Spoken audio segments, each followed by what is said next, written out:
Ada seorang polisi yang komplain terhadap pemilik apotik yang berada persis di samping asramanya.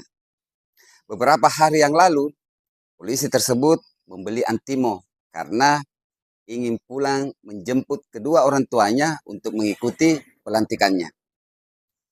Namun dia tetap saja mual dan muntah di atas mobil. Kemudian dia komplain kepada pemilik apotik tersebut.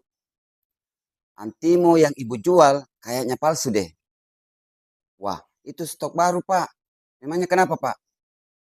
Saya sudah minum 2 butir, tetapi saya masih tetap mabuk di perjalanan.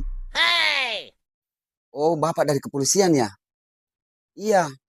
Emang ibu tidak lihat seragam saya ya? Pantesan pak.